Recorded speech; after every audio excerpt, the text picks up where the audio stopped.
투자에 대한 생각, 저자 하워드 막스. 메일함에 하워드 막스의 메일이 보이면 맨 먼저 읽는다. 워렌 버핏. 시장의 효율성을 이해하라.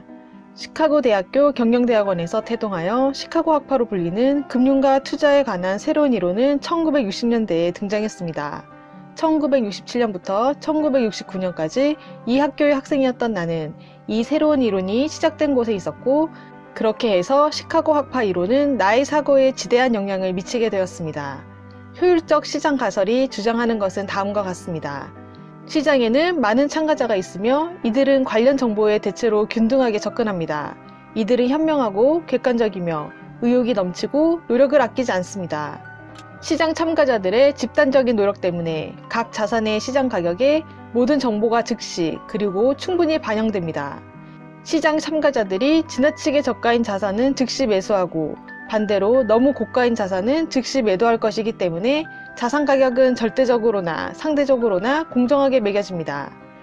그러므로 위험한 자산일수록 매수자의 관심을 유발하기 위해 높은 수익을 제시해야 합니다. 즉, 리스크가 증가하지 않으면 수익도 증가하지 않을 것입니다. 효율적 시장 가설로부터 도출할 수 있는 가장 중요한 결론은 시장을 이길 수 없다입니다. 극소수의 뮤추얼 펀드만이 이 같은 결론으로부터 차별된 성과를 낼 수 있었습니다. 1년 내지 2년 실적이 좋았던 것만으로는 아무것도 입증하지 못합니다. 운만 따라주면 어떠한 결과라도 나올 수 있기 때문이죠. 나의 경우 지난 64년간의 수치를 기억하고 있습니다. 하지만 그렇게 오랫동안 돈을 관리하는 사람은 거의 없습니다.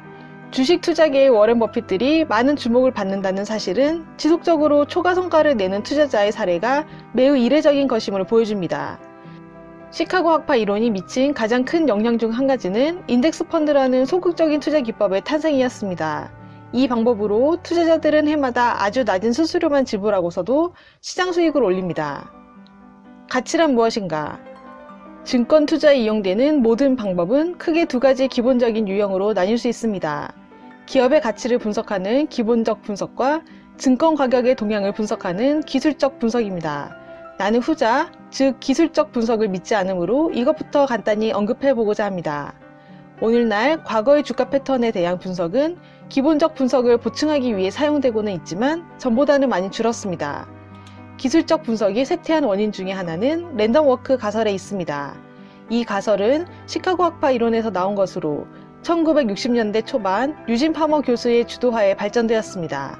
랜덤 워크 가설에 의하면 과거의 주가 동향은 미래의 주가를 예측하는 데 아무런 도움이 되지 않습니다. 동전을 던지듯 임의적으로 일어나는 프로세스이기 때문입니다. 기술적인 분석과 마찬가지로 주가 흐름을 쫓아가는 모멘텀 투자가 있습니다. 모멘텀 투자가 지적인 투자 기법이 아닌 것은 확실한 것 같습니다. 가장 좋은 예로 1998년부터 1999년 동안 데이 트레이더가 증가했던 사례를 들 수 있습니다. 이들 대부분은 본업이 따로 있는 아마추어 투자자들로 강력한 테마를 형성할 당시 이에 투자하여 쉽게 돈을 벌겠다는 희망을 가지고 있었습니다. 사람들이 어째서 이런 결정을 내리는지 나로서는 이해할 수가 없었습니다. 이런 식의 행동이라면 다음번에 모퉁이를 돌아 나오는 사람이 남자일지 여자일지를 맞추는 것과 대체 무엇이 다르단 말인가요?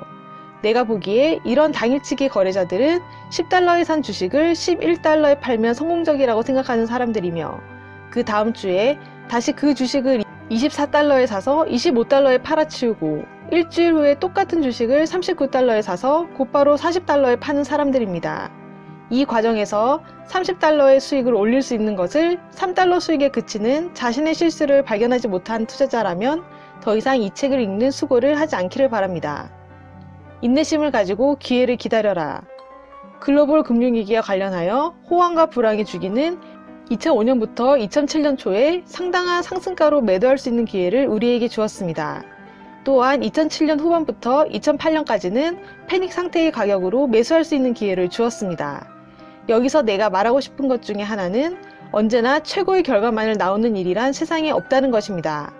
그리고 상황에 따라 아무것도 안 하는 것이 최선의 방법일 수도 있다는 것이죠. 낮은 수익을 제공할 것으로 예상되는 시장에서 어떻게 대처해야 할까요? 그렇지 않은 것처럼 투자한다. 문제는 바란다고 그렇게 되지 않을 것이란 점입니다. 예전 수익률을 계속 바라기만 하는 것은 상식적으로 말이 안 됩니다. 무조건 투자한다. 절대적으로 매력적이지 않은 자산이라도 그런대로 괜찮은 상대 수익을 올리기 위해 노력해봅니다. 단기적으로 나타나는 리스크는 무시하고 장기적인 결과에 집중합니다. 이는 특히 마켓 타이밍과 전략적 자산 배분이 어렵다는 인식을 받아들인다면 비합리적인 것이 아닙니다. 방어적으로 투자하라. 친구들이 내게 개인적으로 투자 자문을 구하면 내가 첫 번째로 하는 일은 리스크와 수익에 대한 친구들의 태도를 파악하는 것입니다. 그래서 나는 이런 질문을 합니다. 돈을 버는 것과 손실을 피하는 것 중에 무엇이 더 중요한가? 그러면 늘 같은 대답이 이어집니다. 그야 둘 다지. 문제는 수익 창출과 손실 회피 두 마리 토끼를 동시에 잡을 수 없다는 것입니다. 투자자가 할 수 있는 두 가지 방법, 즉 이례적인 수익을 달성하는 것과 손실을 회피하는 것 중에서 나는 후자를 더 신뢰합니다. 수익을 위해 애쓰는 것과 리스크를 제한하는 것 사이의 핵심은 바로 균형입니다. 투자자들에게 방어뿐만 아니라 공격도 필요하다는 사실은 투자자들이 더 큰 수익을 바란다면 일반적으로 더 많은 불확실성을, 즉 더 많은 리스크를 감수해야 합니다. 투자는 남성 호르몬인 테스토스테론으로 가득한 세계로 자신이 얼마나 대단한지, 그들이 과거에 쳤던 홈런과 자신의 포트폴리오를 통해 현재 치고 있는 홈런에 대해 장황하게 늘어놓는 이야기를 들을 수 있을 것입니다. 그러나 일관성 또는 자신의 최악의 해가 그렇게 나쁘지 않았다는 사실에 대해 말하는 이는 몇 명이나 될까요? 내가 지난 35년 동안 알게 된 가장 놀라운 사실 중에 하나는 25년 내지 30년 전 내가 고수익 채권을 처음으로 관리하던 그 시절에 잘 나가던 경쟁자들은 지금 모두 어디에 있는가요? 지금은 거의 남아있지 않습니다. 놀랍게도 15년이나 20년 전 부실 채권을 관리하던 유명했던 경쟁자들이 지금은 한 명도 남아있지 않습니다. 그들은 모두 어디로 갔는가요? 많은 이들이 자신이 세운 계획이 지속 불가능해지면서 사라졌습니다. 나는 많은 투자 매니저들의 경력이 홈런을 치는데 실패해서 끝났다고 생각하지 않습니다. 그보다는 삼진을 너무 많이 당해서 경기에서 제외된 것이죠. 이를테면 상승 종목이 충분하지 않았기 때문이 아니라 하락 종목이 너무 많았던 것입니다.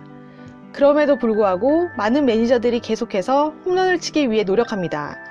반면에 우리는 하락 종목을 피한다면 상승 종목은 알아서 잘할 것이라는 확고한 믿음을 가지고 있습니다. 우리는 홈런이 아니라 타율을 중요시합니다. 우리가 바라는 것은 고객들이 만족할 수 있는 지속적인 좋은 실적으로 시장을 끝까지 지키는 것입니다. 책 투자에 대한 생각, 저자 하워드 막스. 월스트리트의 거인들이 가장 신뢰한 하워드 막스의 20가지 투자 철학에 대해 자세한 내용이 궁금하신 분들은 이 책을 읽어보시길 권해드립니다. 구독과 좋아요로 부연책방으로 입장하세요. 감사합니다.